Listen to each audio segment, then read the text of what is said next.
Hello बच्चों, आज हम लोग इलेक्ट्रोकेमिस्ट्री के जे एडवांस में पूछे गए प्रीवियस ईयर्स के क्वेश्चन का सलूशन करेंगे और कॉन्सेप्ट को भी समझेंगे। तो चलिए हम लोग स्टार्ट करते हैं। 2025 में जो क्वेश्चन पूछा गया है वो स्क्रीन पर है, उसको पढ़िए और उसका सलूशन फिर लिखते हैं। देखिए, क्वेश्चन में कह रहा है कि ब्यूटेन का कंबशन कर रहे हैं 1 बार N298 केल्विन पे और सेल पोटेंशियल आपको दिया है x/F 10³ volt. F Faraday constant है, x की वैल्यू हम लोग को बताना है और बहुत सारे इंफॉर्मेशन दिए गए हैं इसमें। तो सबसे पहले में यहाँ पे रिएक्शन लिखते हैं।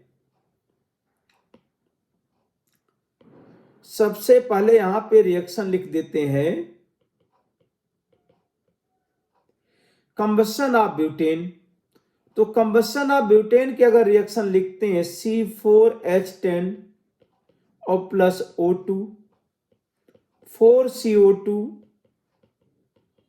5H2O, 13/2। ये कंबशन ऑफ ब्यूटेन की रिएक्शन हो गई।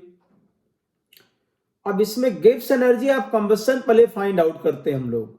गिब्स एनर्जी ऑफ कंबशन, तो यहां पे Gibbs energy of combustion of butane delta G equal to लिख सकते हैं 4 into enthalpy of Gibbs energy of formation of CO2 plus 5 into Gibbs energy of formation of H2O minus Gibbs energy of formation of butane. और oxygen का Gibbs energy of formation 0 लिखा जाएगा। अब यहां पे वैल्यू दिया है 4 इंटू -394 और प्लस 5 इंटू -237 माइनस 4 इंटू -18। इसको सॉल्व करेंगे तो -2743 इंटू 10³ ये जूल पर मोल ब्यूटेन आ जाएगा। यहाँ पे ये डेल्टा जी नॉट की वैल्यू आ गया। अब आप देखो यहाँ पे जब ब्यूटेन का कंबशन हो रहा है तो यहाँ पे कार्बन, चाहे आप ऑक्सीजन से करें चाहे कार्बन से करें, तो ये 13/2 ऑक्सीजन जो है ये O2 माइनस में जाएगा। 13 ऑक्सीजन तो कितने इलेक्ट्रॉन गेन करेगा? 26 इलेक्ट्रॉन। तो एन फैक्टर क्या लिख सकते हैं यहाँ पे? ब्यूटेन का जो एन फैक्टर आ जाएगा वो कितना लिख सकते हैं? 26 लिख सकते हैं। मतलब हम यहाँ पे C4H10 और ये हमारे पास जब CO2 में कन्वर्ट हुआ तो 26 इलेक्ट्रॉन का ये लॉस करेगा, क्योंकि यहाँ पे 26 इलेक्ट्रॉन का गेन हुआ। तो आप कार्बन से ऐसे समझ सकते हो, ये कार्बन -5/2 है, कार्बन +4 में गया, 4 कार्बन है, तो यहाँ पे 4, तो 26 इलेक्ट्रॉन का चेंज आ जाएगा। यहाँ पे ओवरऑल -10 यहाँ पे लिख देंगे और ये 16, तो टोटल कितना लिखेंगे? -26 इलेक्ट्रॉन जब यहाँ पे ऐड कर देंगे 26 इलेक्ट्रॉन का चार्ज, तब -10 आ जाएगा। तो एन फैक्टर ऑफ C4H10 कितना हो जाएगा? 26। अब देखिए, मतलब जब 1 मोल ब्यूटेन का यहां पे कंबशन हुआ तो डेल्टा जी नॉट तो मैंने आपको लिख दिया -2743 इंटू 10³ जूल। अब इसके बाद में ई नॉट सेल पोटेंशियल लिखना है हम लोगों को, तो यहां लिख देते हैं delta G naught equal to -NF E naught cell. अब डेल्टा जी नॉट है हमारे पास 2743 10³ एन की जगह पे 26 इंटू एफ और ई नॉट सेल यहां पे आ जाएगा। अब ई नॉट सेल को हम लोग यहां पे लिख सकते हैं 2743 divide by 26F into 10 power 3। अब 2743 अपॉन 26 इसको डिवाइड करेंगे तो 105.5 इंटू 10 पावर 3 और डिवाइड बाई F। अब इसमें पूछा क्या गया है, देखिए cell potential XYF 10 power 3 volt दिया गया है, तो X की वैल्यू कितना हो गया यहाँ पे, X इक्वल टू 105.5, यही इसका आंसर हो जाएगा। नेक्स्ट क्वेश्चन देखते हैं। In an electrochemical cell dichromate ions in aqueous acidic medium are reduced to chromium 3+। तुरंत रिएक्शन लिखिए आप इसमें। Cr2O7 minus acidic medium chromium 3+ plus H2O 7H2O, यहां पे आ जाएगा 14+, और चार्ज को बैलेंस करेंगे जब यहां पे तो 6 इलेक्ट्रॉन यहां पे चार्ज आ गया, तो n factor of dichromate ion कितना हो जाएगा 6 यहां पे। तो जब इसमें करें कि डाइक्रोमेट आयन एसिडिक मीडियम में रिड्यूस्ड हुआ +3 में, तो n फैक्टर कितना आ गया इसका 6, चार्ज बैलेंस कर दिया यहां पे, वही आएगा आंसर यहां पे। अब आगे क्या कर रहे हैं, the current that flows through the cell for 48.25 minute to produce 1 mole of chromium 3+। 1 mole chromium ion बनाना है, तो 1 मोल क्रोमियम आयन, देखिए अगर ये 6 फैराडे, 1 मोल डाइक्रोमेट आयन 6 फैराडे से 2 मोल क्रोमियम 3+ बनाता है। अब हमें 1 मोल ही बनाना है, तो 1/2 मोल का रिडक्शन करेंगे, और 3 फैराडे यहां पे 1 मोल क्रोमियम 3+। इसका मतलब हो गया कि 1 मोल क्रोमियम 3+ अगर बनेगा तो 3 फैराडे चार्ज की आवश्यकता होगी यहां पे, या क्रोमियम 3+ का इन्फेक्टर कितना 3 ही था, तो यहां पे हम लोग लिख सकते हैं M/E=Q/F, ये फार्मूला अपने पास है। अब 1 मोल है क्रोमियम 3+, तो क्रोमियम 3+ का एन फैक्टर 3 है, 3 मोल डायरेक्ट लिखो इसको, तो ये 1 मोल का मतलब 3 ग्राम इक्विवेलेंट आ जाएगा। 1 मोल अगर है ये तो 3 ग्राम इक्विवेलेंट मानेंगे इसको, तो 3 ग्राम इक्विवेलेंट 3 इक्वल टू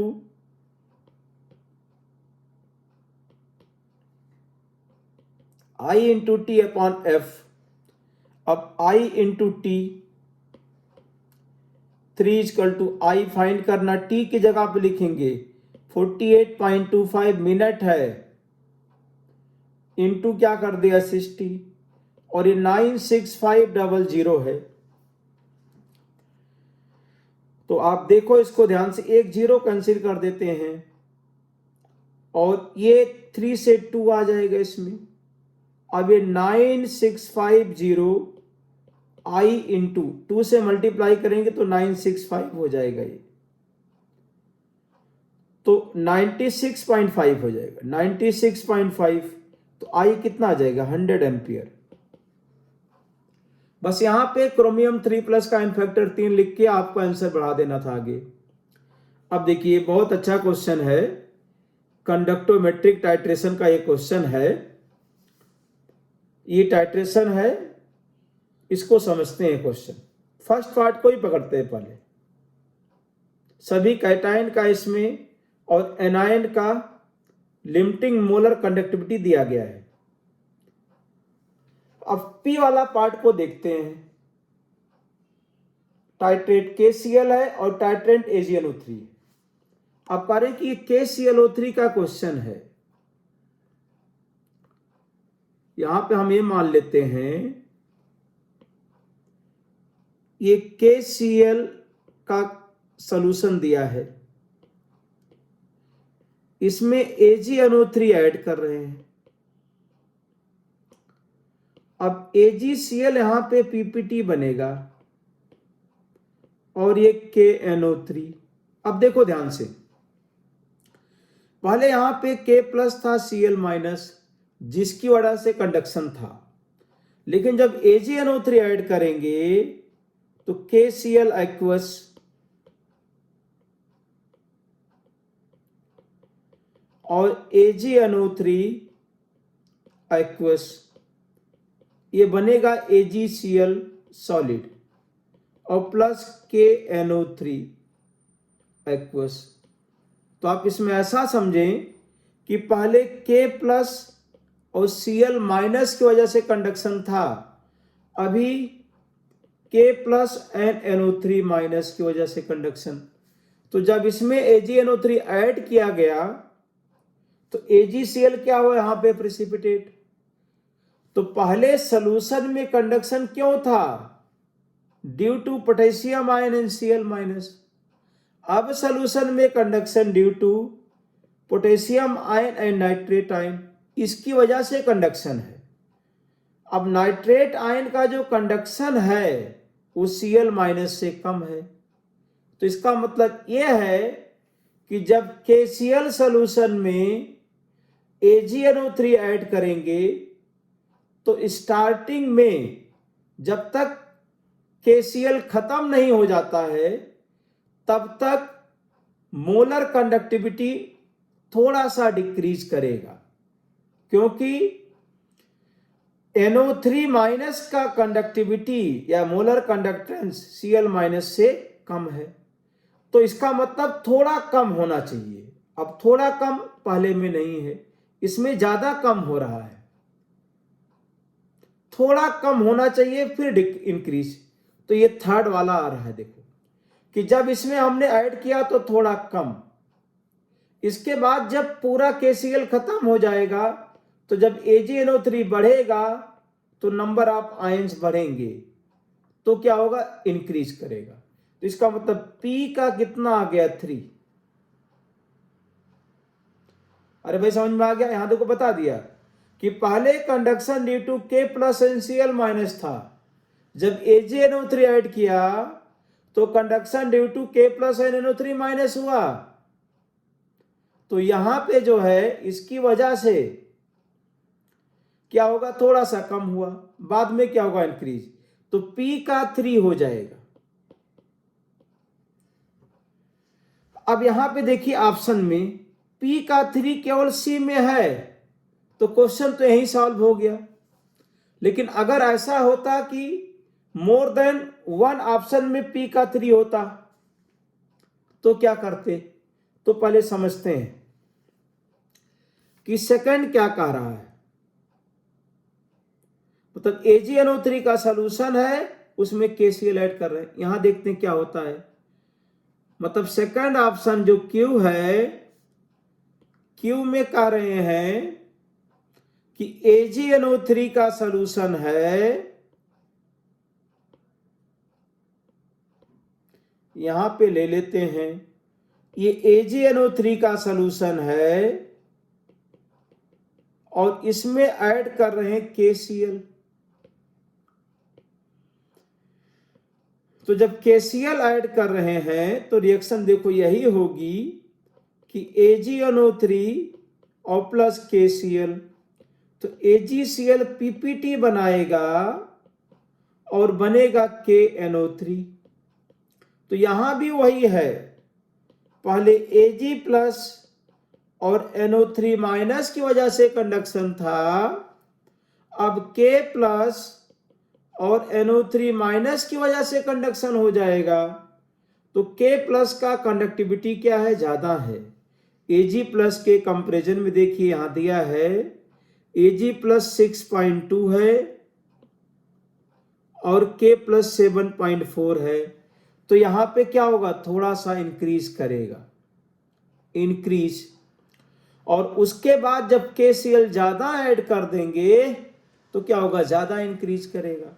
इसका मतलब Q का क्या होना चाहिए, 4, Q का 4 आना चाहिए।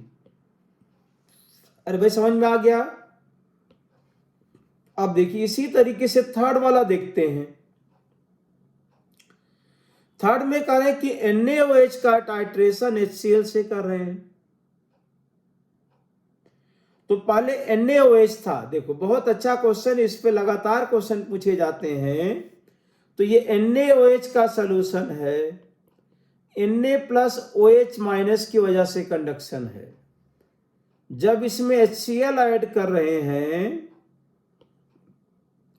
तो अब ये बनेगा Na प्लस और Cl माइनस, मतलब NaOH और प्लस HCl मिलके बनाया NaCl और प्लस वाटर। तो पहले जो कंडक्शन था Na प्लस और OH माइनस की वजह से था, अभी कंडक्शन Na प्लस और Cl माइनस की वजह से है। अब देखो OH माइनस का मोलर कंडक्टिविटी Cl माइनस से कहीं ज्यादा होता है। OH माइनस का मोलर कंडक्टिविटी Cl माइनस से कहीं ज्यादा है, ये दिया गया है। इसका मतलब NaOH सॉल्यूशन में जब HCl ऐड करेंगे तो स्टार्टिंग में क्या होगा, स्टार्टिंग में मोलर कंडक्टिविटी डिक्रीज करेगा, और जब NaOH पूरा न्यूट्रलाइज हो जाएगा फिर HCl की वजह से ज्यादा इंक्रीज करेगा। तो इसमें ज्यादा डिक्रीज भी होगा, ज्यादा इंक्रीज, मतलब सेकंड ऑप्शन। तो जो थर्ड है R का कितना हो जाएगा, R का 2, R का 2। इस तरीके से हमने यहां पे सेकंड ऑप्शन इसको दिया। अब फोर्थ का भी आप समझ जाओ, NaOH है तो पहले conduction sodium ion and OH minus की वजह से है, लेकिन जब एसिटिक एसिड ऐड कर देंगे तो बन जाएगा सोडियम एसीटेट। अब conduction sodium ion and acetate ion की वजह से होगा तो क्या होगा, डिक्रीज करेगा, डिक्रीज, क्योंकि एसीटेट आयन का कंडक्शन बहुत कम है तो ज्यादा डिक्रीज करेगा। और उसके बाद फिर वीक एसिड ही बढ़ रहा है तो वीक एसिड में ज्यादा आयन नहीं मिलेंगे, तो फिर क्या रहेगा, कांस्टेंट रह जाएगा। तो इसका क्या हो जाएगा 5। बहुत अच्छा क्वेश्चन, मेन में भी पूछा जाता है, एडवांस में भी पूछा जाता है, इस टाइप के क्वेश्चन। अब आगे बढ़ते हैं हम लोग, क्वेश्चन नंबर 4।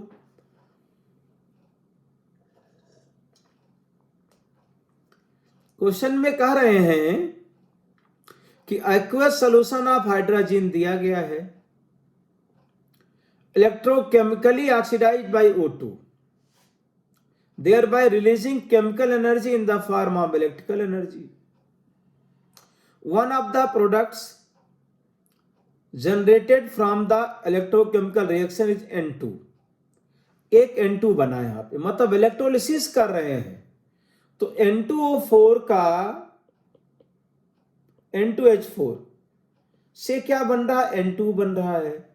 अब N2H4 में देखिए इधर नाइट्रोजन -2 में है और नाइट्रोजन 0 में जा रहा है, तो नाइट्रोजन -2 से नाइट्रोजन 0 में गया तो कितना इलेक्ट्रॉन लॉस किया, 4 इलेक्ट्रॉन लॉस किया। अब ऑप्शन पढ़ते हैं, मतलब N2H4 का एनोड पर ऑक्सीडेशन होगा और O2 का कैथोड पर रिडक्शन होगा। तो जब O2 का रिडक्शन होगा यहां पे O2 का रिडक्शन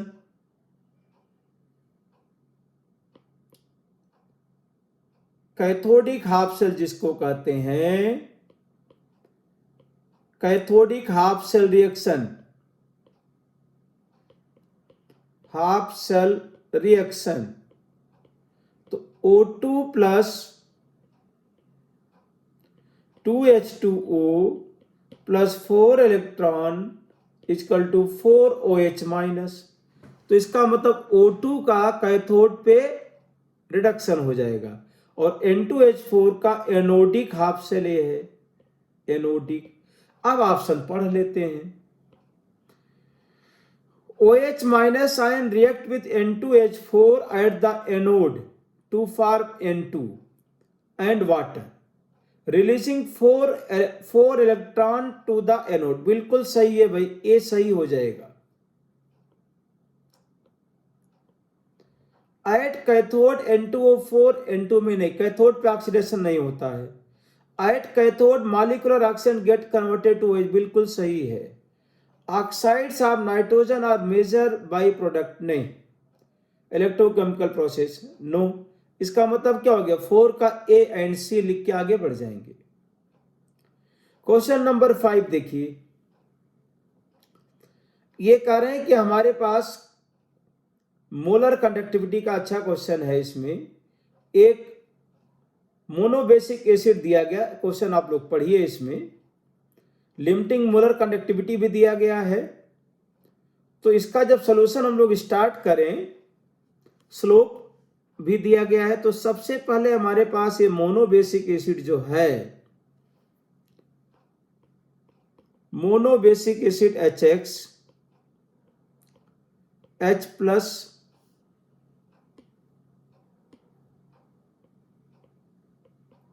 H प्लस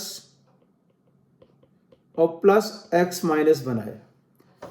अब इसका हम लोग पहले लिखते हैं molar conductivity, the ratio of P by S बताना है। इंटरसेप्ट P दिया है और स्लोप S दिया गया है। इसमें मोलर कंडक्टिविटी बी के एसिड हमारे पास दिया गया है। तो अल्फा पहले लिखते हैं, alpha equal to molar conductivity divide by limiting molar, ये अपने पास एक फार्मूला है। अच्छा, वीक एसिड के लिए हम लोग K a equal to H plus x minus HX C alpha divide by C1 minus alpha, या सी अल्फा स्क्वायर अपॉन 1, ये फार्मूला भी हम लोग को पता है। अब अल्फा की वैल्यू यहां पुट करते हैं, तो K equal to C molar conductivity divide by limiting molar conductivity का square divide by 1 minus molar conductivity divide by limiting molar conductivity. तो ये 1 minus molar conductivity divide by limiting molar conductivity equal to C upon K a into molar conductivity का square limiting molar conductivity का square. अब क्या करते हैं, हमें C into molar conductivity का ग्राफ चाहिए। तो एक मोलर कंडक्टिविटी को नीचे ले आते हैं, 1 upon molar conductivity minus 1 upon limiting molar conductivity C into molar conductivity into 1 upon K a into molar conductive limiting molar conductivity का स्क्वायर। अब इसको ऐसे लिख सकते हैं y इजकल टू, तो 1 upon molar conductivity mx plus C 1 upon K a limiting molar conductivity का square into C into molar conductivity plus 1 upon molar conductivity limiting molar conductivity. अब यहां पे जो स्लोप आ गया S इजकल टू आ गया 1 upon K a limiting molar conductivity का square, और intercept आ गया 1 अपॉन मोलर कंडक्टिविटी। अब P बाई S की वैल्यू निकालना है हम लोगों को। तो 1 upon limiting molar conductivity divided by slope की जगह पे 1 अपॉन के ए और लिमिटिंग मोलर कंडक्टिविटी का स्क्वायर। तो ये आ जाएगा के लिमिटिंग मोलर कंडक्टिविटी का square divided by limiting molar conductivity. तो ये के a into limiting molar conductivity, मतलब कौन सा ऑप्शन आ गया, फर्स्ट ऑप्शन आ गया इसमें। तो क्वेश्चन नंबर 5 का क्या हो गया, फर्स्ट ऑप्शन यहां लिख दिया हम लोगों ने। अब आगे बढ़ते हैं भाई, क्वेश्चन नंबर 6 हमें सॉल्व करना है। 3 इलेक्ट्रोलाइट दिए गए हैं, limiting molar conductivity of UM/Yp and Bm/Xn are this and this. The value of m plus n plus p ये हमें फाइंड करना है और ये ग्राफ भी दिया गया है, मतलब limiting molar conductivity of Zm/Xn इसका वैल्यू जो है हम लोग को ग्राफ से निकालना है। अब डिवाई-आंसेजर इक्वेशन जो हमारे पास है, डिवाई-हकल-आंसेजर इक्वेशन, तो यहां पे हम लोग लिखते हैं पहले molar conductivity is equal to limiting molar conductivity minus B into under root C.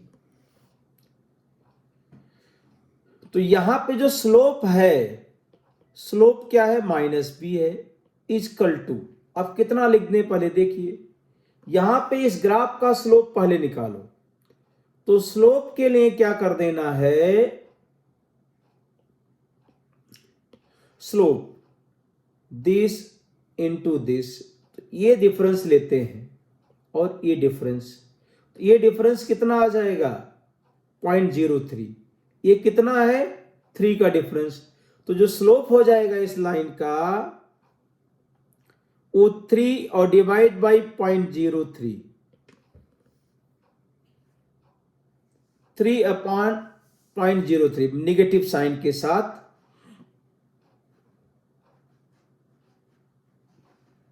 Root सी 0.03, 3/0.03, ठीक है, तो ये आ जाएगा -100।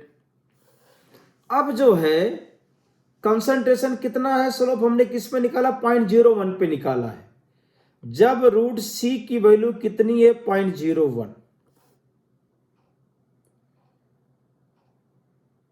रूट सी की वैल्यू 0.01 है, तब स्लोप कितना आ गया हमारे पास, उस कंडीशन पे हमने स्लोप निकाला, स्लोप तो समान इक्वल ही रहेगा। अब यहां पे हमें लिमिटिंग मोलर कंडक्टिविटी, हाँ तो रूट सी पे मोलर कंडक्टिविटी 336 है, तो ये दिया है 336 इक्वल टू, हमें लिमिटिंग मोलर निकालना है -100 इंटू 0.01, 100 इंटू 0.01, तो ये आ जाएगा तुम्हारे पास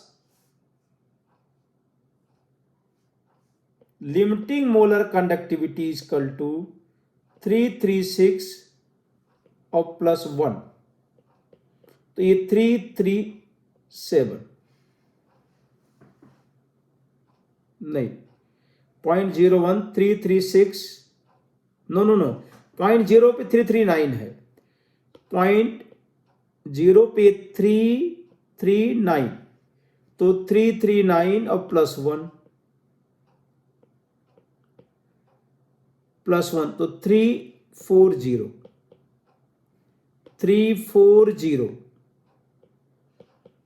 अब देखो आप, तो limiting molar conductivity of Zm/Xn आ गया, अब तीनों का आ गया, लिमिटिंग मोलर कंडक्टिविटी, यहां पे limiting molar conductivity of Zm/Xn 340 आ गया। अब 3 इक्वेशन बनाते हैं, 3 अननोन, सॉल्व हो जाएगा ये, कैसे देखिए, यहां पे लिख सकते हो आप m into limiting molar conductivity of Z पे +n और n into limiting molar conductivity x पर -m इक्वल टू 340, और ग्राफ यहां पे देखिए, Z पे +n का मोलर कंडक्टिविटी Z पे 50 दिया गया है, तो ये 50m और प्लस x पे -m का कितना दिया है 80 n इक्वल टू 340, ये क्वेश्चन 1 आ गया।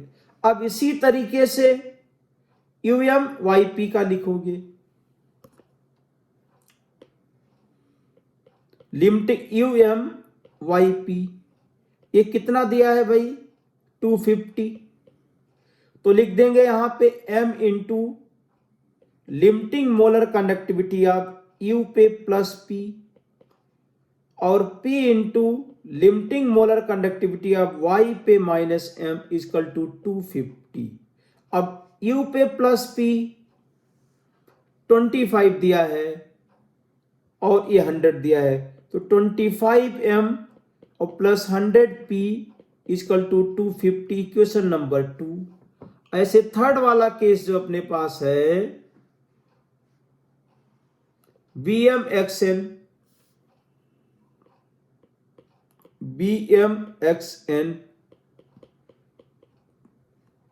M into limiting molar conductivity of B power plus N और N into limiting molar conductivity X power minus M equal to 440। अब ये V पावर प्लस N की वैल्यू कितना दिया है भाई, 100 दिया है और X पावर 80 दिया है, तो ये 100M plus 80N is equal to 440। अब 100M और 440 100M and 80N, equation number 3। अब ऐसा करते 1 एंड 3 को देखो ध्यान से, तो 3 माइनस 1 कर दें तो 50M इजकल टू 440 माइनस 100 आ जाएगा, तो M की वैल्यू क्या आ गया 2। अब 3 में M की वैल्यू 2 रखो तो 200 प्लस 80N इजकल टू 440, तो 80N इजकल टू 240, तो N की वैल्यू कितना आ गया 3 आ गया। अब N की वैल्यू 3 जो यहां पे पुट कर देते हैं, M की वैल्यू कितना है 2, इक्वेशन 2 में पुट करते हैं, तो ये 25 into 2 plus 100P equal to 250, तो 100P equal to 200P is equal to 2। अब तीनों का मान आ गया इसमें, M plus N plus P, तो 2 प्लस 3 प्लस 2 कितना 7 लिख देंगे यहाँ पे। तो ये आपका कॉन्सेप्ट के साथ जाना था, इसमें कोई ट्रिक नहीं था, इसमें कैलकुलेशन था। अब आ जाते हैं क्वेश्चन नंबर 7 पे हम लोग। रिडक्शन पोटेंशियल आपको दिया गया है MnO4 माइनस का, हमें फाइंड करना है MnO4 माइनस Mn का रिडक्शन पोटेंशियल फाइंड करना है। अब अगर आपको ये कॉन्सेप्ट याद है कि हाफ सेल का पोटेंशियल कैसे लिखते हैं, कि अगर हमें ये दिया गया है 3 सेल, हमने यहां सोल्यूशन लिखना स्टार्ट किया, अगर E naught M plus N1 to M equal to हमें दिया गया है, और E naught M to M plus N2 दिया गया है, और अगर हमें फाइंड करना है E naught plus N1 two plus N2, ये फाइंड करना है, और ये दोनों दिया गया है हमारे पास, तो आपको ये लिख देना है E naught M plus N1 to M plus N2 equal to N1 और E naught plus N1 to M और plus N2 E naught M to M plus N2 और divide by mod of N1 minus N2, ऐसा लिख सकते हैं। तो अब इसमें ज्यादा लिखना नहीं एग्जाम के अंदर, आपको हमें ये देखना है कि प्लस N1 ऊपर है तो यहां पे प्लस N1 ऊपर होना चाहिए, प्लस N2 नीचे है तो प्लस N2 नीचे, और M कैंसिल होना चाहिए। कितना इलेक्ट्रॉन चेंज हो रहा है उसको देखते। अब यहां अप्लाई करते हैं, तो हमें 3 वैल्यू दिया गया है, 4th पूछा गया है, तो सबसे पहले हम लोग क्या फाइंड करें, इसमें MnO2 Mn2 प्लस, हाँ तो फर्स्ट और सेकंड से पहले हम लोग फाइंड करें MnO4 माइनस से Mn2 प्लस। तो फर्स्ट और सेकंड वाला जो रिलेशन है उसको टारगेट करते हैं। तो जो फर्स्ट और सेकंड का रिलेशन है उसके हिसाब से हम लोग यहां पे लिखेंगे, MnO2 को उड़ा देंगे यहां से, तो E0 MnO4 माइनस से Mn2 प्लस, ये हमें चाहिए। तो देखो फर्स्ट में MnO2 नीचे है, सेकंड में ऊपर है, कैंसिल होगा। MnO4 माइनस से MnO2 में जाएगा तो कितना चेंज हुआ ऑक्सीडेशन नंबर, +7 से +4 हुआ, तो 3 का चेंज आया इसमें। तो 3 × 1.68 प्लस, दूसरे में +4 से +2 में गया, 2 का चेंज आया 1.21, और +7 से +2 में गया तो यहां पे 5 का चेंज आया। इनको ऐड करो पहले, यहां पे 1.21, तो ये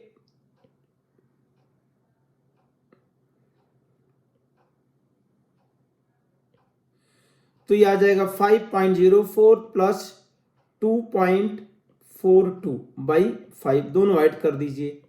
5.04 2.42, 5 से डिवाइड कर देते हैं इसको,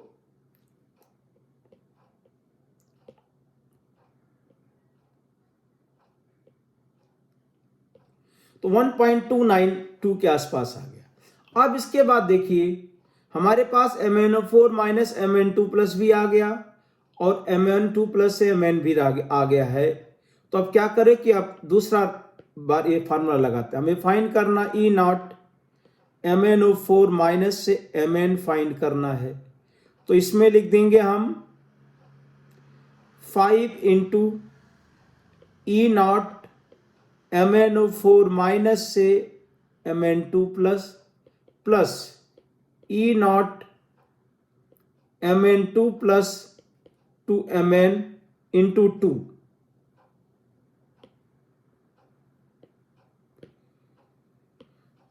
× 2 और डिवाइड बाई यहां पे क्या लिख देंगे 7। अब 5 × दिस की वैल्यू 7.46 थी अपने पास, और 2 × ये कितना दिया -1.03, -1.03 डिवाइड बाई 7, तो 7.46 में से 2.06 माइनस करो 4, तो 5.4, तो 5.4 बाई 7.7,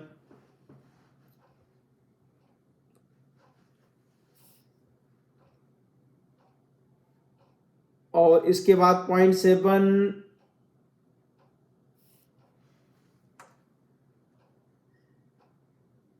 50, फिर 7.77। तो क्वेश्चन नंबर हमारे पास जो 7 है इसका आंसर क्या लिखना है 0.77। ये कॉन्सेप्ट से कर देंगे। इस कॉन्सेप्ट के कई बार क्वेश्चन पूछे गए हैं, तो ये वाला आपको चीज यहां पे आना चाहिए, N1E1 plus N2E2 divide by N3, ये फार्मूला लिखते हैं। अगर दो इक्वेशन को ऐड करने से तीसरा बनता है तो ये फार्मूला लगाएंगे। अब इसके बाद देखिए क्वेश्चन नंबर 8 क्या कर रहे हैं भाई, देख लेते हैं। पहले रिएक्शन लिख लेते हैं। E0 वैल्यू दिया गया है कुछ का, टू ए सोल्यूशन कंटेनिंग इतना 0.001 molar X2 plus 0.1 molar Y2 plus, the metal rod X and Y are inserted and connected by a conducting wire. This resulted in dissolution of X. The correct combination of X and Y respectively. Okay. X and Y यहाँ पे क्या dissolution, X का oxidise हो रहा है और Y +2 का क्या हो रहा है रिडक्शन हो रहा है। देखते हैं, मतलब ये रिएक्शन ऐसा आ जाएगा, ये X से X2 प्लस और Y2 प्लस से Y, ये कारण ये रिएक्शन होनी चाहिए। तो तुरंत आप रिएक्शन ऐसा लिखेंगे, X solid plus Y2 plus gives X2 plus और प्लस Y, ये अपने पास आ गया। अब देखो Q इक्वल टू यहां क्या लिख दें, Q लिखेंगे concentration of X2 plus divide by concentration of Y2 plus. अब कंसंट्रेशन ऑफ X2 प्लस कितना दिया, 0.001, और कंसंट्रेशन ऑफ Y2 प्लस कितना दिया है, 0.1। तो कितना आ गया, 10⁻² आ गया। अब यहां पे n की वैल्यू कितनी है, 2 है। तो तुरंत हम यहां पे लिखते हैं,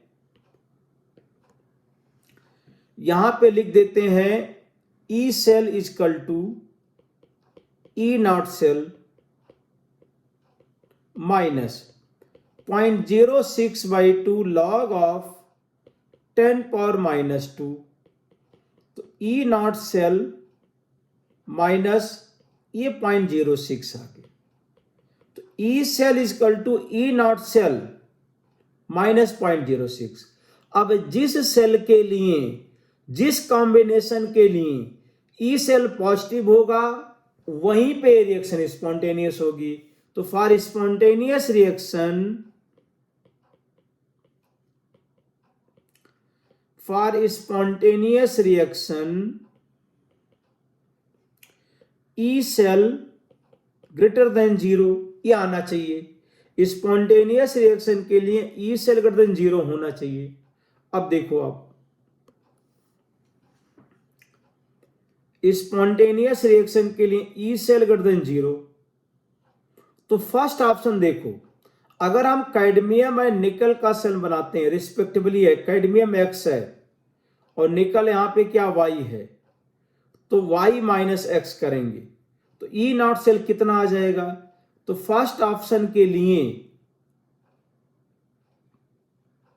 फर्स्ट ऑप्शन अगर हम यहां पे देखें तो फर्स्ट ऑप्शन के लिए E नॉट सेल जो आ जाएगा निकल माइनस कैडमियम, तो माइनस निकल माइनस कैडमियम कितना है, -0.4 है। ओके, पॉजिटिव आएगा, -0.24 माइनस -0.4, तो ये आ गया 0.16। तो अब E सेल कितना आएगा, यहां पे E सेल आ जाएगा 0.16 माइनस 0.06, तो ये 0.1 पॉजिटिव स्पॉन्टेनियस फर्स्ट ऑप्शन हो सकता है। सेकंड ऑप्शन में देखो, सेकंड ऑप्शन में कौन है, कैडमियम एंड आयरन है। अब इसका E नॉट सेल यही निकाल लेते हैं पहले। तो कैडमियम एंड Fe2 प्लस से किस में जाना, तो Fe2 प्लस का कितना दिया, -0.44 माइनस कैडमियम का कितना दिया है 0.4, तो ये आ गया -0.04। अब फिर इसका अगर हम ई सेल निकालें यहां पे 0.4 कैडमियम एंड आयरन,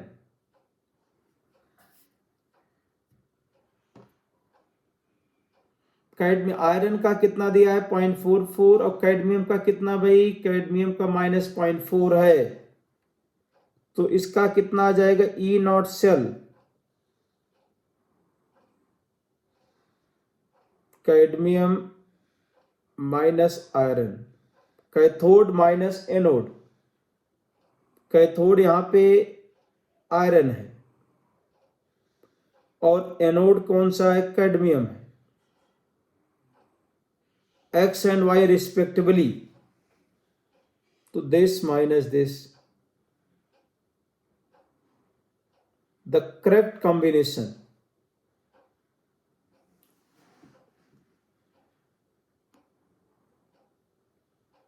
अगर हम यहां पे लिखते हैं माइनस प्लस होगा, सॉरी ये प्लस है,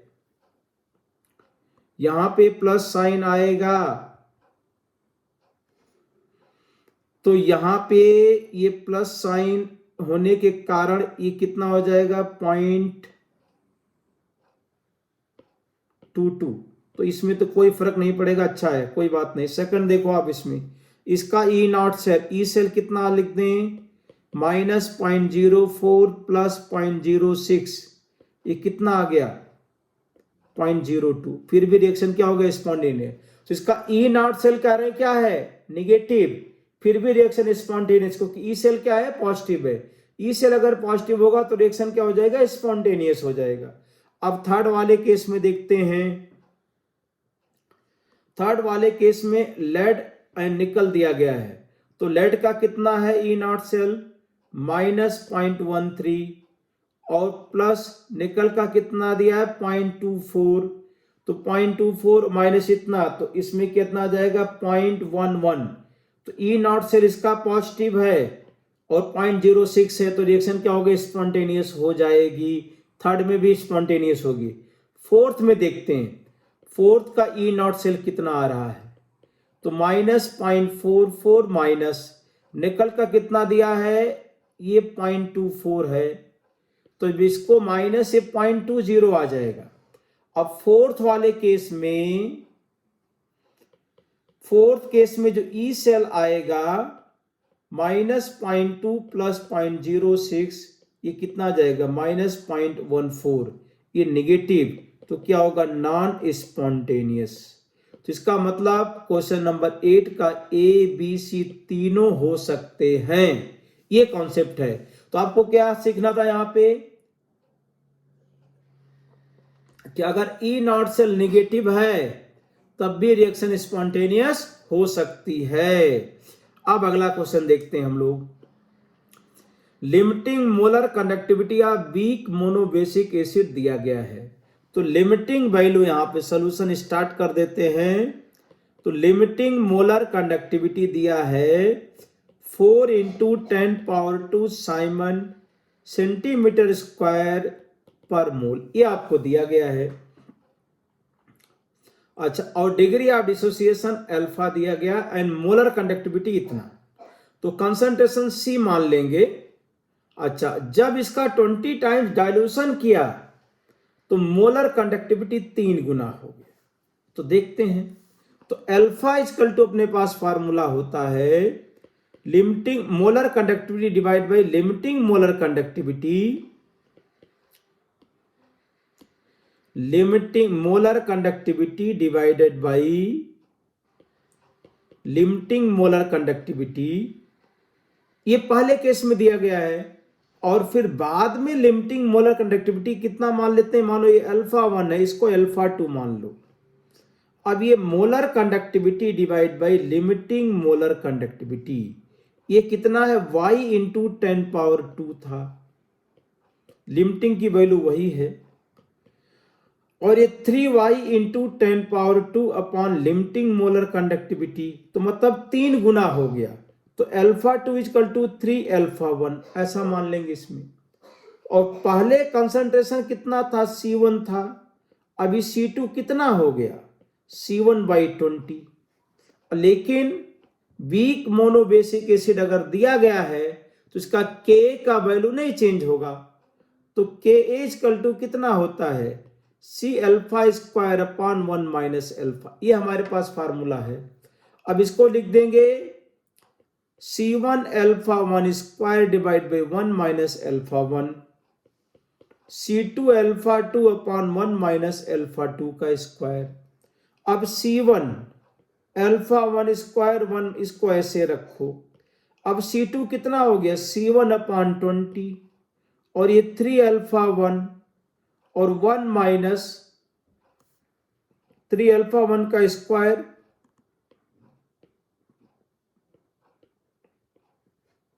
और ये क्या हो जाएगा 3α1। अब C1 कैंसिल हुआ, यहां पे C1 कैंसिल, ये 20 और डिवाइड बाय 1 - α1, यहां पे कितना बचेगा 9 और 1 - 3α1, तो 20 - 60α1, 9 - 9α1, तो 51α1 = 11। तो यहां पे जो α1 आ जाएगा 11 डिवाइडेड बाई 51, तो ये 0.215 के आसपास आ जाएगा। 0.21 लिखो या 0.22 भी लिख सकते हैं। और ये अल्फा आ गया इसमें, मतलब फर्स्ट केस में अल्फा यही पूछा है इन्होंने, तो अल्फा बता दिया हमने। अब पूछ रहे हैं कि y का मान कितना होगा, तो y के मान के लिए हमारे पास फर्स्ट वाला फार्मूला यूज कर लेते हैं, ये वाला फार्मूला यूज करते हैं। तो यहां पे हम लिख सकते हैं 0.1215 equal to y into 10⁻² divide by 4 into 10⁻²। तो y इजकल टू कितना आ जाएगा, ये 0.86 के आसपास आ जाएगा यहाँ पे। तो इस तरीके से क्वेश्चन नंबर 9 के दोनों पार्ट हो गए। y का वैल्यू यहाँ पे आ गया 0.86 के आसपास और ये 0.21 या 0.22। इस तरह से आप इसको सॉल्व कर देंगे। तो मोलर कंडक्टिविटी वाले पोर्शन में हमें वीक एसिड का अल्फा नेग्लेक्ट नहीं करना, उसके हिसाब से करना। एडवांस्ड का क्वेश्चन है भाई, ध्यान रखेंगे। अब आ जाते हैं क्वेश्चन नंबर 11, पढ़ते हैं क्या लिखा है भाई इसमें।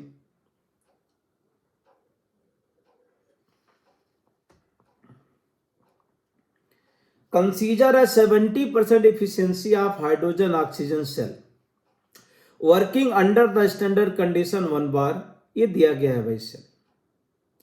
The work drive from the cell on the combustion of इतना mole of hydrogen is use to compress 1 mole of monatomic gas thermally insulated container, मतलब Q0 आएगा। What is the change in the temperature of the ideal gas. ये half reaction दिए गए हैं, दोनों half reaction यहां पे दिया गया है। तो अगर हम यहां पे देखें 2 मोल हाइड्रोजन गैस अगर हमें बनाना है तो 4 मोल इलेक्ट्रॉन की जरूरत पड़ेगी। यहां पे 4 फैराडे चार्ज की जरूरत पड़ेगी, तो n की वैल्यू 4 आएगी। तो यहां पे आप देखो पहले कि 4H प्लस और 4 इलेक्ट्रॉन से मिलेगा 2 मोल हाइड्रोजन, तो 4 फैराडे चार्ज 2 मोल हाइड्रोजन। तो 2 मोल हाइड्रोजन को हमें बनाने के लिए 4 फैराडे की जरूरत, n की वैल्यू कितना आएगा, 4 आएगा। अब देखते हैं हमें 1 मोल। अच्छा, और हमारे पास देखिए यहां पे डेल्टा जी, तो delta G equal to -NF E0 cell होता है। तो E0 सेल यहां पे कैथोड माइनस एनोड करोगे तो 1.23 आ जाएगा। अच्छा, इसमें कह रहे हैं कि 70% एफिशिएंसी है डेल्टा जी आपका use to compress 1 mole of monatomic ideal gas. ठीक है, the work drive from the cell on the combustion of इतना। ठीक है, तो 10⁻³ मोल हाइड्रोजन का ही कंबशन करना है। 10⁻³ ये anodic half cell and cathodic half cell reaction.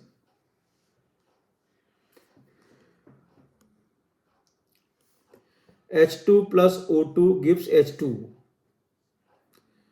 तो बैलेंस इक्वेशन जो हमें चाहिए वो आएगा 2H2 plus O2 give 2H2O। अब देखिए, तो 2 मोल हाइड्रोजन के लिए 4 फैराडे, n की वैल्यू 4 आएगी, n की वैल्यू 4। 2 मोल हाइड्रोजन को अगर हमें कंबशन करना है तो 4 मोल फैराडे चाहिए, लेकिन हमें कंबशन कितना करना है, 10⁻³ मोल हाइड्रोजन है। तो 2 मोल हाइड्रोजन के कंबशन के लिए हमें 4 फैराडे चार्ज की जरूरत होती है, 4 मोल इलेक्ट्रॉन चाहिए। तो 10⁻³ मोल हाइड्रोजन अगर है तो 4 इंटू 10⁻³ तो 2 इंटू 10⁻³ मोल इलेक्ट्रॉन चाहिए। अब आ जाएगा, अब यहां पे देखिए, तो डेल्टा जी नॉट का जो फॉर्मूला होता है -NF E0 सेल वहां पे n की वैल्यू लिखेंगे 2 इंटू 10⁻³ F इंटू 1.23। यहां पे मेन पॉइंट था भाई, 2 मोल हाइड्रोजन का कंबशन करने के लिए हम n की वैल्यू कितना लिखते, 4। यहां पे लिखते 4Fe0 सेल, लेकिन 4 मोल इलेक्ट्रॉन का मतलब कि 2 मोल हाइड्रोजन क्या हो रहा है, 2 मोल हाइड्रोजन का कंबशन हो रहा है। तो 2 मोल हाइड्रोजन के लिए हमें कितना चाहिए, 4 मोल इलेक्ट्रॉन। तो 1 मोल के लिए 2 मोल, 10⁻³ के लिए कितना, समझ में आ गया होगा भाई, ये आ गया हमारे पास। अब इसके बाद गैस का कंप्रेशन देखो, इंसुलेटर कंटेनर है तो Q = 0 है, तो डेल्टा U = आएगा Q + W, तो 0 + W = NCB डेल्टा T। अब N क्या, 1 मोल गैस है, CB इंटू डेल्टा T, ये क्या आ जाएगा, वर्क डन बराबर आ जाएगा डेल्टा U के बराबर आ जाएगा। तो यही डेल्टा U है, यही क्या है, वर्क डन है, work done NCB delta T। आप करें कि यहां पे जो एनर्जी मिल रही है, ये पूरी एनर्जी क्या हो रहा है, वर्क डन में खर्च हो रहा है। तो हम लोग यहां पे लिख देंगे CB delta T = 2 into 10⁻³ F into 1.23। अब मोनोटॉमिक गैस के लिए Cb का वैल्यू होता 3/2 R into delta T = 2 into F 1.23 into 10⁻³। अब इन्होंने पूछा क्या, उसके हिसाब से देखते हैं। चेंज इन टेम्परेचर हमें चाहिए, चेंज इन टेम्परेचर, तो सभी की वैल्यू पुट करते हैं यहां पे। Delta T = 4 into 96500 1.23 into 10⁻³ divided by 3 into 8.314। अब अगर हम इसको सॉल्व करते हैं, यह आ जाएगा 4 into 96.5 into 1.23 divided by 3 into 8.314। अब देखते हैं इसकी वैल्यू कितना आना चाहिए, 12.3। तो इसमें अगर हम 24 और 13.32 के आसपास इसको सॉल्व करेंगे तो 13.32 आ जाएगा। सॉल्व करके देख लेंगे, प्रोसेस यही है। क्वेश्चन नंबर 12 देखते हैं। Mg2+ Cu2+ से कॉपर बनाया, यहां पे standard EMF of the cell दिया है 2.7 स्टैंडर्ड, और when the concentration of Mg2+ change to x molar, तो cell potential changes to 2.67 volt. The value of x बताना है। तो सेल रिएक्शन इसका तुरंत लिखिए, सेल रिएक्शन आ जाएगा Mg plus Cu2 plus gives Mg2 plus NCU।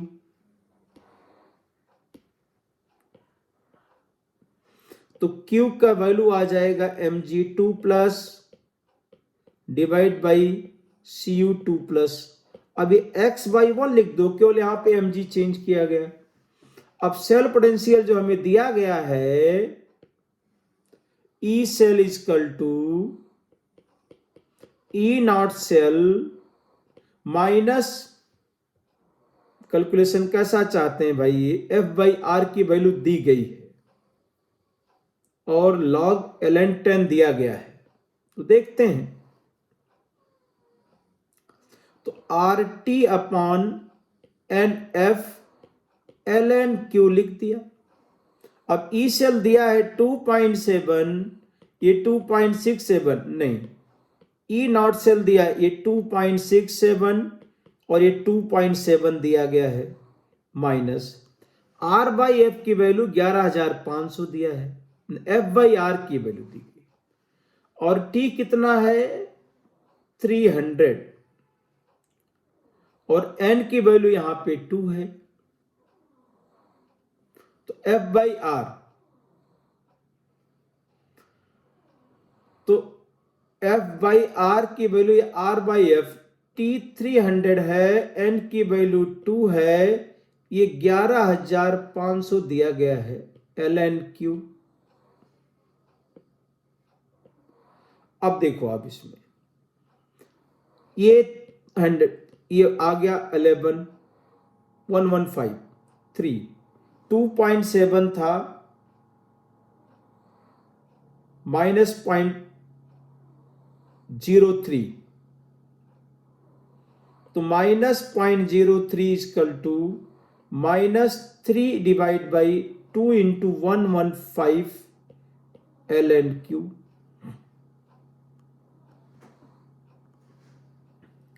तो इसमें क्या करते हैं आप, इसको ऐसे लिख सकते, माइनस साइन कैंसिल हुआ, इसको हम लिख सकते हैं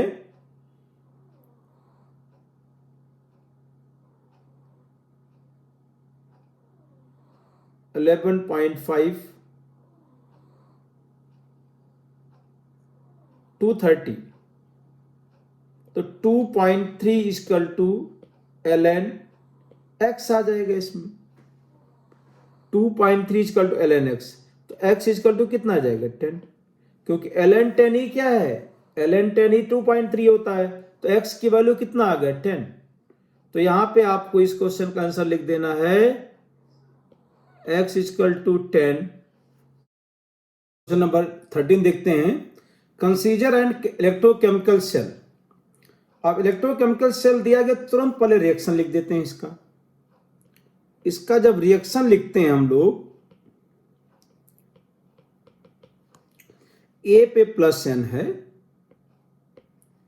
ए और प्लस बी पे 2n प्लस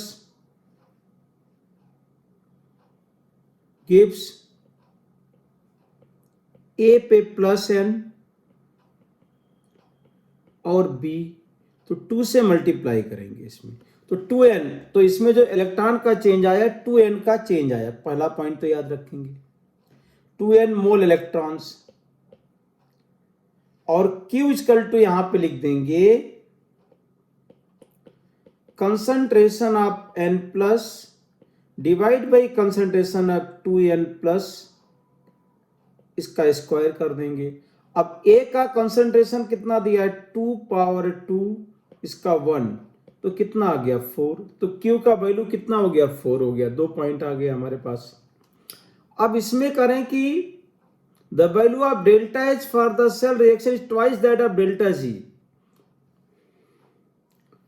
तो डेल्टा H का जो वैल्यू है delta H naught equal to 2 times delta G naught, ये भी आ गया। तो सबसे पहले हम लोग यहां पे EMF of cell 0, EMF of cell अगर 0 है तो E naught cell equal to l n के टर्म में लिखना हमें, तो R T upon n F l N Q, ये अपने पास फार्मूला होता है ई नॉट सेल का। अब यहां पे देखिए R into T, R and T की वैल्यू, तो आर टी कितना दिया 300। अब यहां पे इलेक्ट्रॉन कितने, 2 मोल इलेक्ट्रॉन का चाहिए, तो 2n लिखा, और एल एन क्यू की जगह पे क्या लिख दिया एल एन 4, क्यू की जगह पे क्या लिखेंगे यहां पे 4, तो यहां से 2n। अब हमारे पास वैल्यू क्या दिया गया ई नॉट सेल दिया गया है, तो देन सेल रिएक्शन पर मोल बी फॉर्म एट 300 केल्विन। हमें फाइंड क्या करना है, पहले फाइंड द ईएमएफ दस 0, डेल्टा जी नॉट फाइंड करना है। ई नॉट सेल आ गया हमारे पास,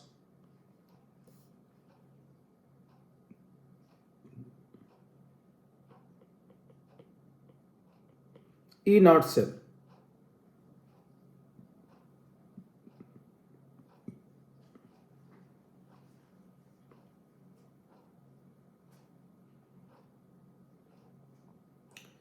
तो ई नॉट सेल में हम लोग लिखेंगे,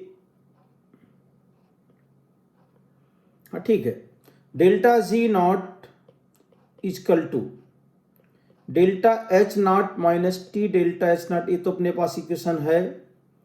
अब यहाँ पे delta G naught equal to 2 into delta G naught minus T delta S naught. तो T delta S naught equal to delta G naught ऐसा कह रहे हैं। तो यहाँ पे आ जाएगा delta S naught equal to delta G naught upon T. अब डेल्टा जी नॉट की जगह पे हम लोग लिखेंगे N F E naught cell होता है, तो एन की वैल्यू तो 2NF लिखा जाएगा इसमें, और ई नॉट सेल की जगह पर लिख देते हैं, ये आर टी रखो इसको, R T ln4 divided by 2NF, तो और इंटू टी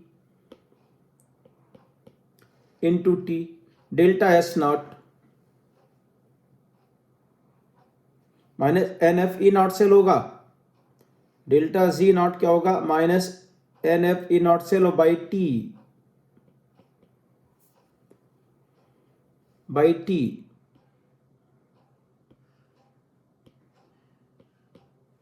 तो यहां पे ई नॉट सेल की वैल्यू जब रखेंगे इंटू बाई टी कर देंगे, तो सब ये कैंसिल होकर के आर इंटू ln4। अब ln4 की वैल्यू कितना दिया गया है, ln4 0.7, ln2 दिया गया 0.7, ये 8.3 इसकी आ जाएगा 2 इंटू 0.7 16 इंटू 0.7 7 छक 42 7 छक 42 4 46 7 4 11, तो ये माइनस 11.62 जूल पर मोल पर केल्विन। तो डेल्टा एस नॉट आ गया, तो माइनस 11.62 इसका आंसर आ गया। अरे भाई फार्मूला लगा दिया, सारा कॉन्सेप्ट। मेन पॉइंट यहाँ पे था n का मान 2n हो जाएगा यहाँ पे, और उसके बाद में आप वैल्यू पुट करते जाएंगे, आंसर आ जाएगा। कोई बहुत बड़ा कॉन्सेप्ट इसके अंदर नहीं है। आ जाइए क्वेश्चन नंबर 14 में। क्वेश्चन नंबर 14 में सेल रिएक्शन तुरंत लिख दीजिए इसका। Zn plus cupric ion gives Zn2 plus ion copper. अब Q equal to concentration of zinc 2 plus और divide by concentration of cupric ion, ये आ गया। When the concentration G 10 times the concentration of the expression of delta G, okay ये 10 दिया गया है भाई। डेल्टा जी का एक्सप्रेशन हम लोगों को लिखना है यहां पे। तो डेल्टा जी इक्वल टू होता है डेल्टा जी नॉट और plus R T ln Q, ये टर्म आता अपने पास, delta G naught plus R T ln Q. अब पहले डेल्टा जी नॉट के बल ई नॉट सेल निकाल लेते हैं पहले। यहां पे ई नॉट सेल गिवन है 1.1, तो डेल्टा जी नॉट को लिख देंगे minus NF E naught cell, तो N2F और ई नॉट सेल 1.1, तो माइनस 2.2F, ये आ गया ई नॉट सेल। और आर टी ln क्यू, तो delta G equal to minus 2.2F और प्लस ये 2.303 आर टी कर दो, और लॉग ऑफ क्यू की जगह पे क्या लिख दें 10, लॉग 10 कितना हो जाएगा 1, तो ये 2.303, तो ये आ जाएगा 2.303 आर टी माइनस 2.2F। तो क्वेश्चन नंबर 14 का आंसर क्या आ जाएगा बी। क्वेश्चन नंबर 15 देखते हैं। The conductance of 0.0015 molar aqueous solution of weak monobasic acid was determined by using conductivity cell। Distance between electrode, तुरंत आप लिखिए इसमें डिस्टेंस बिटवीन इलेक्ट्रोड दिया गया है और एरिया ऑफ क्रॉस सेक्शन है, कंडक्टेंस है, तो आप कंडक्टिविटी लिख देंगे कंडक्टेंस इंटू जी स्टार। तो ये 5 इंटू 10⁻⁻7 इंटू 120 डिवाइड बाई 1, तो यहाँ पे 600, तो 6 इंटू 10⁻⁻5 ये साइमन पर सेंटीमीटर। ये कंडक्टिविटी ऑफ सेल आ गया। pH 4 दिया गया है। Limiting molar conductivity of this weak monobasic acid दिया गया Z in 10⁻2। Then find the value of Z। Kappa दिया गया इसमें मोलर कंडक्टिविटी। चलिए आगे इसमें बढ़ते हैं हम लोग। सबसे पहले हम यहां पे लिख देते हैं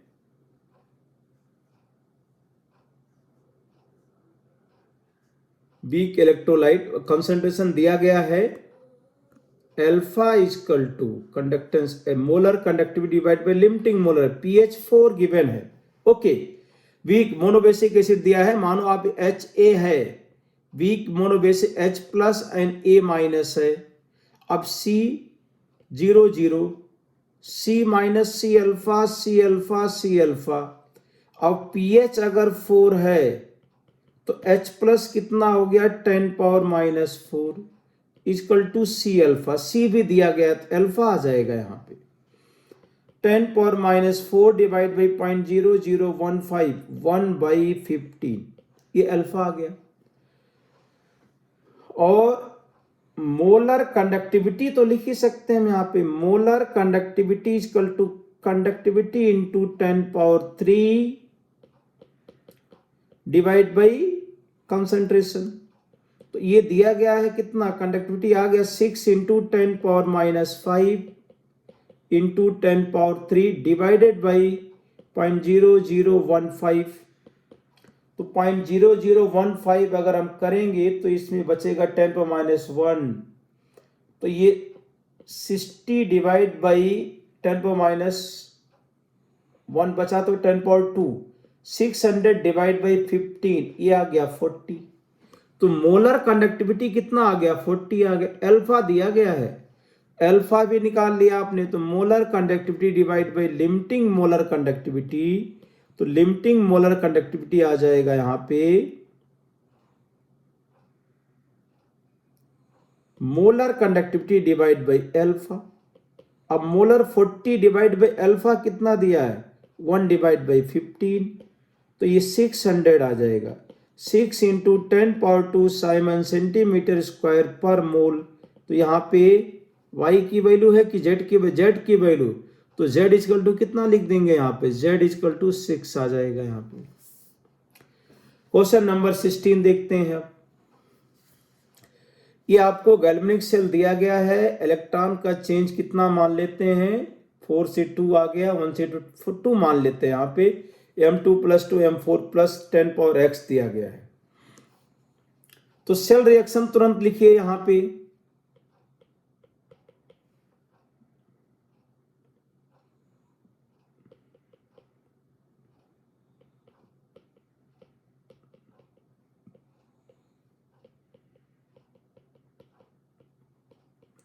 तो Q इक्वल टू यहां पे आ जाएगा कंसंट्रेशन ऑफ M2+, मैग्नीज नहीं है, कोई मेटल है,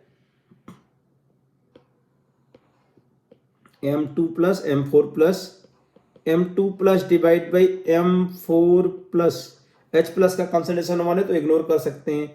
ये 10⁻x आपको दिया गया, यहाँ पे x की वैल्यू ही फाइंड आउट करना है हम लोगों को। अच्छा E0 आपको गिवन है और E सेल भी गिवन है, तो वैल्यू पुट कर दीजिए इसमें। E cell equal to E0 cell minus 0.059 divide by 2 and log of ये 10 पावर x ये दिया गया है। अब ये ई सेल दिया है 0.092 ई नॉट सेल की वैल्यू कितना है? ई नॉट सेल की आ जाएगा 0.151 minus 0.059 by 2 log of 10 power x। अब इसको माइनस करते हैं पहले 0.151 0.092 9 14 में से 9 गया 5 0.059 तो minus 0.059 equal to minus 0.059 by 2 log of 10 power कितना x, तो log of 10 power x equal to 2 आ गया। तो x इक्वल टू कितना हो जाएगा 2। 10 पावर x इक्वल टू 2 है तो x इक्वल टू कितना हो जाएगा 2 हो जाएगा, क्योंकि लॉग 100 की वैल्यू क्या होती है 2 होती है। तो x की वैल्यू कितना आ गया 2। क्वेश्चन नंबर 17 देखते हैं। All the energy released from the reaction is used for the oxidising M plus to M3 plus 2 electron का चेंज आया, ई नॉट सेल दिया गया है। तो under standard condition number of moles of oxidised when 1 mole of X is converted to Y। 1 mole X से Y इतना एनर्जी हमें यहाँ पे यूज करना है। तो सॉल्यूशन में हम लोग जब लिखेंगे ये delta Z naught equal to minus NF E naught cell अपने पास होता है इक्वेशन। जितनी एनर्जी यहाँ पे यूज हुआ है सब यहाँ पे यूज करना है, कितने मोल ऑक्सीडाइज होगा। तो अगर 1 मोल ऑक्सीडाइज होता है तो 2 मोल इलेक्ट्रॉन चाहिए, तो x मोल के लिए कितना हो जाएगा 2x हो जाएगा। n की वैल्यू 2x लिखेंगे तो ये 193 10 पावर 3 इक्वल टू ये 2x 96500 इंटू ई नॉट सेल कितना दिया है 0.25 point delta Z naught minus NF E naught cell. E naught cell यहाँ पे आ गया, ऑक्सीडेशन रिडक्शन लिखेंगे तो प्लस साइन आ जाएगा। हमें x की वैल्यू निकालना है तो 1/4 इसको लिख सकते हैं 93। तो ये 193 10 power 3 equal to x into 193 into 10 power 3 इसको भी लिख सकते हैं इंटू 0.25 कैंसिल हुआ, x कितना आ जाएगा 4। यहां पे 4 मोल ऑक्सीडाइज होगा, इतनी एनर्जी में 4 मोल M प्लस से M3 प्लस में ऑक्सीडाइज हो जाएगा। अब क्वेश्चन नंबर 17 देखते हैं 18।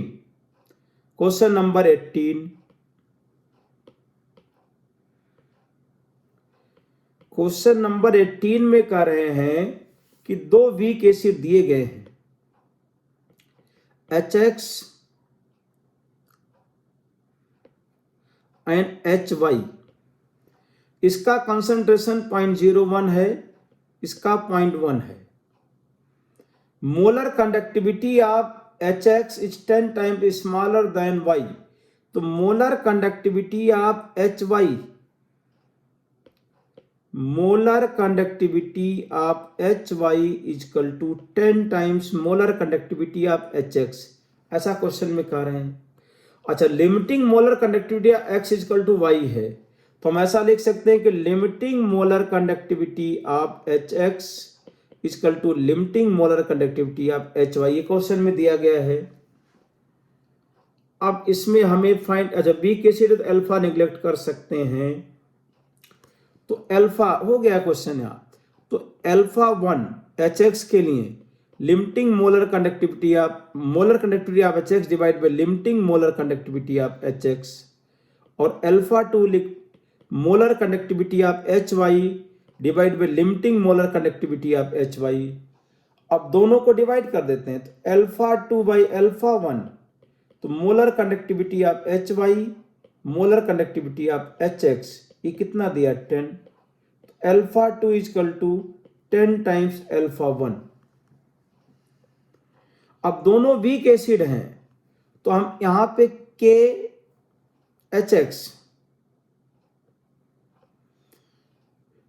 KAHX अगर लिखेंगे तो मान लो कि यहां पे C अल्फा 1 स्क्वायर लिख सकते हैं और KAHY तो C इंटू अल्फा 2 का स्क्वायर C1 और ये C2। अब C1 दिया है 0.01 अल्फा 1 स्क्वायर, KAHY कितना दिया है 0.1 इंटू 10 अल्फा 1 का स्क्वायर कर देंगे यहाँ पे, तो ये आ जाएगा तुम्हारे पास 100, तो फाइनली तो 10 अल्फा 1 का स्क्वायर और ये 0.01 अल्फा 1 का स्क्वायर। हमें फाइंड करना HX माइनस HY, तो KAHX डिवाइड बाई KAHY, दोनों को डिवाइड करेंगे तो 10 पावर माइनस 2 बाई 10, ये कितना आ गया 10 पावर माइनस 3। दोनों का लॉग ले लेंगे यहाँ पे, तो log of KAHX divide by KAHY equal to log of 10 power minus 3, तो log of KAHX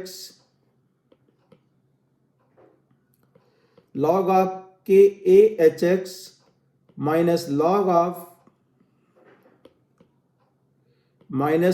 of KAHY equal to -3।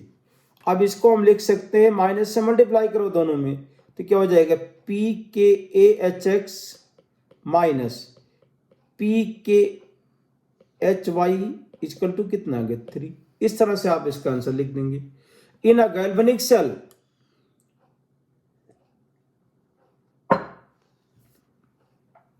The salt bridge does not participate chemically in the reaction, बिल्कुल सही है भाई। Stop the diffusion of ions from one electrode to another, diffusion of ions from one electrode, बिल्कुल सही। Necessary for occurrence of cell reaction, नहीं। Insert maximum, बिल्कुल नहीं। देखो इसमें क्या है कि अगर सॉल्ट ब्रिज नहीं लगाएंगे तो आप क्या कर सकते हैं, दोनों में पार्टीशन लगा सकते हैं इसमें, तो कोई जरूरी नहीं कि सेल रिएक्शन कराने के लिए सॉल्ट ब्रिज नहीं होगा तो रिएक्शन नहीं होगा, सॉल्ट ब्रिज के बिना भी रिएक्शन हो सकती है, इसलिए A एंड B दो करेक्ट लिख देंगे यहाँ पे। अब आ जाता है क्वेश्चन नंबर 20। ये वीक एसिड है हमारे, वीक बेस और वीक एसिड है। अब क्वेश्चन में क्या करें, पहले इसको पढ़ते हैं।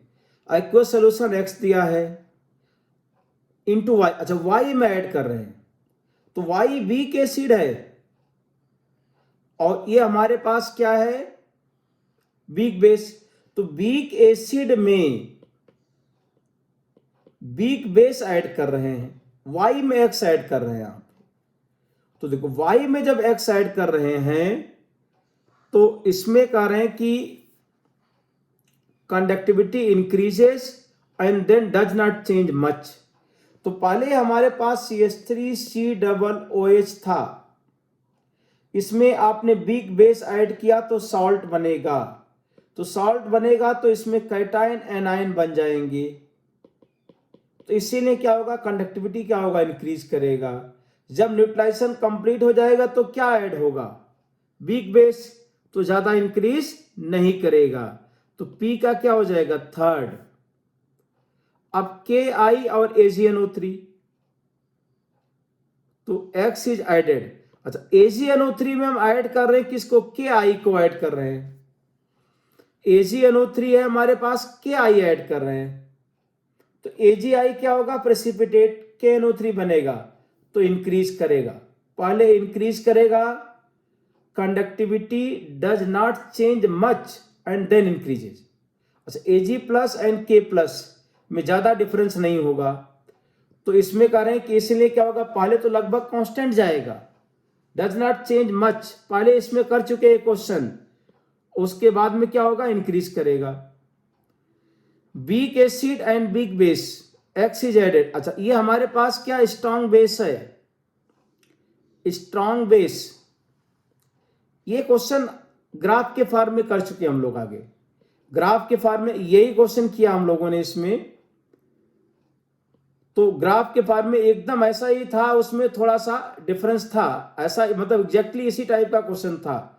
तो आप इसमें देखिए, जैसे अगर हमारे पास थर्ड की हम बात करें तो थर्ड में KOH है, और KOH में जब हमने ऐड किया CH3COOH तो ये बन गया CH3COONA और प्लस वाटर।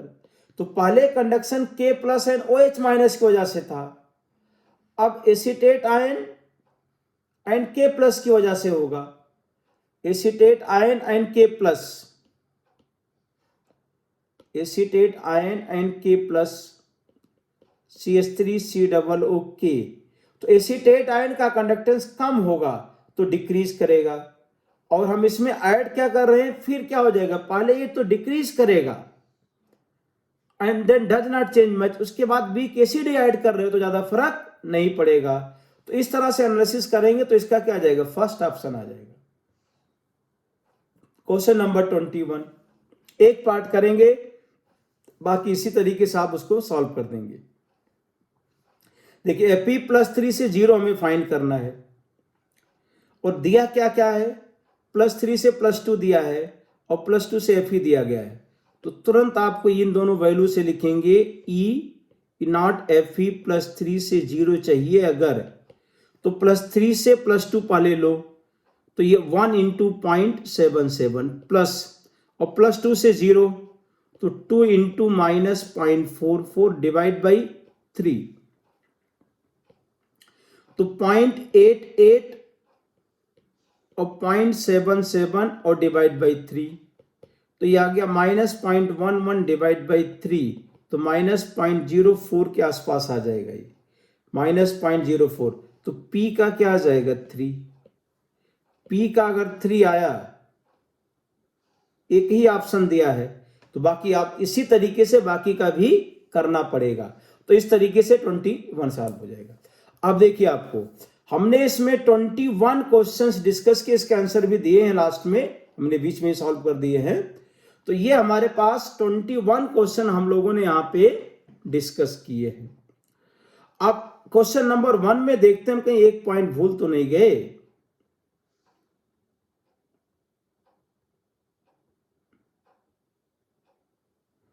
क्वेश्चन नंबर 11 में 70% E0 सेल, डेल्टा T। हाँ, क्वेश्चन नंबर 11 में एक करेक्शन आप ये कर लेंगे कि यहां पे जो एनर्जी मिल रही है उसका 70% ही हमारे पास है, तो 70/100 से भी मल्टीप्लाई करेंगे यहां पे, तो 70/100, ये 70/100 यहां पे आप करेंगे 0.7, फिर आप दोनों को इक्वलाइज करेंगे, मतलब 0.7 से यहां मल्टीप्लाई करेंगे इंटू 0.7, तो ये आंसर मैच कर जाएगा। तो आप देखिए, इसमें हमने यहां पे 21 क्वेश्चन जे एडवांस के डिस्कस किए भाई, तो आपको आइडिया लग गया होगा कि कितना कॉन्सेप्ट हमें कम से कम यहां पे चाहिए, तब जे एडवांस के क्वेश्चन सॉल्व करेंगे। तो आप क्या है कि और सारे क्वेश्चन सॉल्व करो, इसमें जे एडवांस के लिए एक ही मंत्र है कि ज्यादा से ज्यादा आप क्वेश्चन सॉल्व कीजिए, वहीं से कॉन्सेप्ट बिल्डअप होगा। कोई थ्योरी आपको ये सारी चीजें कहीं पे किताब में एक साथ लिखी हुई नहीं मिलेंगी आपको, तो थोड़ा सा थ्योरी पढ़िए, ज्यादा क्वेश्चन कीजिए, तब आप एडवांस में अच्छा परफॉर्म कर पाएंगे। Thank you.